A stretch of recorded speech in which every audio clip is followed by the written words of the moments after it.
بسم اللہ الرحمن الرحیم۔ ایک روایت میں آیا ہے کہ ایک مرتبہ حضرت جبرائیل علیہ السلام نبی علیہ السلام کی خدمت میں حاضر ہوئے تو اللہ کے محبوب صلی اللہ علیہ وآلہ وسلم نے محسوس کیا کہ جبرائیل علیہ السلام کچھ غم زدہ ہیں۔ آپ صلی اللہ علیہ وآلہ وسلم نے پوچھا کہ جبرائیل علیہ السلام کیا معاملہ ہے کہ میں آج آپ کو غم زدہ دیکھتا ہوں؟ جبرائیل علیہ السلام نے عرض کیا کہ اے محبوب کل جہاں صلی اللہ علیہ وآلہ وسلم، میں اللہ کے حکم سے آج جہنم کا نظارہ کر کے آیا ہوں۔ اس کو دیکھنے کی وجہ سے میرے اوپر غم کے اثرات ہیں۔ نبی علیہ السلام نے پوچھا کہ جبرائیل بتاؤ کہ جہنم کے کیا حالات ہیں؟ عرض کیا اے اللہ کے نبی صلی اللہ علیہ وآلہ وسلم، جہنم کے اندر 7 درجے ہوں گے، ان میں سے جو سب سے نیچے ہوگا اس کے اندر اللہ تعالیٰ منافقوں کو رکھیں گے، جیسا کہ قرآن میں فرمایا گیا ہے۔ اس کے اوپر والے 6 درجے میں اللہ تعالیٰ مشرک لوگوں کو ڈالیں گے۔ اس سے اوپر 5ویں درجے میں اللہ تعالیٰ آتش پرست لوگوں کو ڈالیں گے۔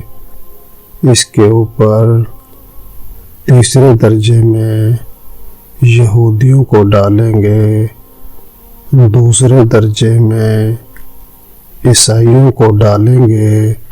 یہ کہہ کر حضرت جبرائیل علیہ السلام خاموش ہو گئے۔ محبوب صلی اللہ علیہ وآلہ وسلم نے پوچھا جبرائیل علیہ السلام، آپ خاموش کیوں ہو گئے؟ بتاؤ کہ پہلے درجے میں کون ہوں گے؟ عرض کیا یا رسول اللہ صلی اللہ علیہ وآلہ وسلم، سب سے اوپر والے یعنی پہلے درجے میں اللہ تعالیٰ آپ کی امت کو گناہگاروں کو ڈالیں گے۔ جب آپ صلی اللہ علیہ وآلہ وسلم نے یہ سنا کہ میری امت کے گناہگاروں کو بھی جہنم میں ڈالا جائے گا تو آپ صلی اللہ علیہ وآلہ وسلم بہت غمگین ہو گئے، اور آپ صلی اللہ علیہ وآلہ وسلم نے اللہ کے حضور دعائیں کرنا شروع کر دی۔ کتابوں میں لکھا ہے کہ 3 دن ایسے گزرے کہ اللہ تعالیٰ کے محبوب صلی اللہ علیہ وآلہ وسلم مسجد میں نماز پڑھنے کے لیے تشریف لاتے، نماز پڑھ کر حجرے میں تشریف لے جاتے اور حجرہ بند کر لیتے۔ حجرہ کے اندر پروردگار کے سامنے آہوزاری میں مشغول ہو جاتے۔ صحابہ کرام رضی اللہ عنہ حیران ہوتے کہ نبی علیہ السلام پر کیا خاص کیفیت ہے کہ کسی سے بات چیت بھی نہیں کرتے، اور نماز پڑھنے کے بعد حجرے کی تنہائی کو اختیار فرما لیتے ہیں، گھر میں بھی تشریف نہیں لے جا رہے ہیں۔ یہ کیا معاملہ ہے؟ جب 3 دن ہوا تو سیدنا ابو بکر صدیق رضی اللہ عنہ سے برداشت نہ ہو سکا۔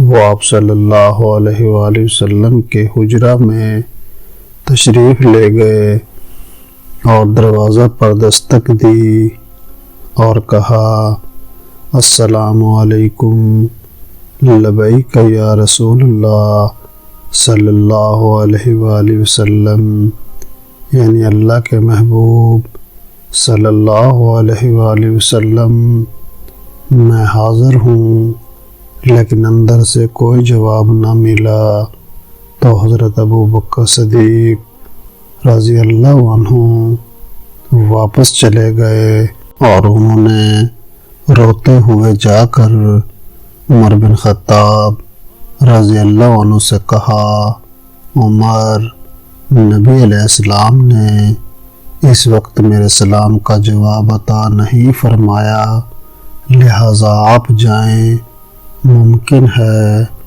کہ آپ کو سلام کا جواب مل جائے۔ چنانچہ حضرت عمر رضی اللہ عنہ حجرہ مبارک کے دروازہ پر آئے۔ انہوں نے بھی اونچی آواز سے 3 مرتبہ سلام کیا، مگر نبی علیہ السلام کی طرف سے جواب کی آواز نہ آئی۔ چنانچہ وہ بھی یہی سمجھے کہ ابھی دروازہ کھولنے کی اجازت نہیں ہے، لہٰذا وہ بھی واپس تشریف لے گئے۔ واپسی پر ان کی ملاقات حضرت سلمان فارسی رضی اللہ عنہ سے ہوئی۔ حضرت عمر بن خطاب رضی اللہ عنہ نے ان سے کہا، سلمان، آپ کے بارے میں نبی علیہ السلام نے ارشاد فرمایا، سلمان تو میرے اہل بیت میں ہے، اس لیے آپ جائیں، ہو سکتا ہے کہ آپ کی وجہ سے اللہ تعالیٰ دروازہ کھلنے کا سبب بنا دیں۔ چنانچہ انہوں نے بھی آ کر سلام کیا، لیکن نبی علیہ السلام کی طرف سے کوئی جواب نہ ملا۔ اس کے بعد حضرت علی رضی اللہ عنہ سے کہا گیا۔ جب ان سے کہا گیا تو انہوں نے سوچا کہ میں اس کے بارے میں کوئی اور حل کیوں نہ کروں۔ چنانچہ وہ خود دروازے پر جانے کی بجائے اپنے گھر تشریف لے گئے اور اپنی زوجہ محترمہ حضرت فاطمہ زہرا رضی اللہ عنہا سے فرمایا کہ نبی علیہ السلام پر 3 دن سے ایسی کیفیت ہے کہ آپ صلی اللہ علیہ وآلہ وسلم حجرے کی تنہائی میں ہیں۔ جب مسجد میں تشریف لاتے ہیں تو چہرہ انور پر غم کے آثار ہوتے ہیں، آنکھیں آبدیدہ محسوس ہوتی ہیں، اور نبی علیہ السلام کسی سے کلام بھی نہیں فرماتے، لہٰذا آپ جائیں اور دروازہ کھٹکھٹائیں، ہو سکتا ہے کہ آپ کی وجہ سے دروازہ کھول دیا جائے۔ چنانچہ سیدہ فاطمہ زہرا رضی اللہ عنہا تشریف لائیں اور انہوں نے بھی آ کر نبی علیہ السلام کو سلام کیا۔ بالآخر محبوب صلی اللہ علیہ وآلہ وسلم نے ان کی آواز پر دروازہ کھولا اور اپنی بیٹی کو اندر بلا لیا۔ سیدہ فاطمہ زہرا رضی اللہ عنہا نے پوچھا، اے اللہ کے محبوب صلی اللہ علیہ وآلہ وسلم، آپ پر یہ کیا کیفیت ہے کہ 3 دن سے آپ مجلس میں تشریف فرما نہیں ہوتے، حجرے کی تنہائی کو اختیار کیا ہوا ہے اور چہرہ انور پر بھی غم کے آثار ہیں۔ اس وقت نبی علیہ السلام نے یہ پوری بات بتائی کہ مجھے جبرائیل علیہ السلام نے آ کر بتایا کہ میری امت کے کچھ لوگ جہنم میں جائیں گے۔ فاطمہ، مجھے اپنی امت کے ان گناہگاروں کا غم ہے اور میں اپنے مالک سے فریاد کر رہا ہوں کہ وہ ان کو جہنم کی آگ سے بری فرما دے۔ یہ کہہ کر نبی علیہ السلام نے پھر لمبا سجدہ فرمایا، حتیٰ کہ سجدے کے اندر بھی روتے رہے۔ بالآخر اللہ تعالیٰ کی طرف سے وعدہ آ گیا کہ اے محبوب صلی اللہ علیہ وآلہ وسلم، اللہ تعالیٰ آپ کو اتنا عطا کر دے گا کہ آپ راضی ہو جائیں گے۔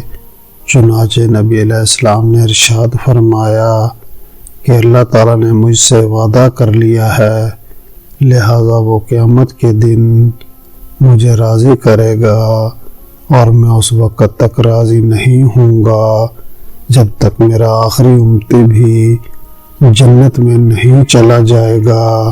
سبحان اللہ۔ اس کے بعد نبی علیہ السلام باہر تشریف لائے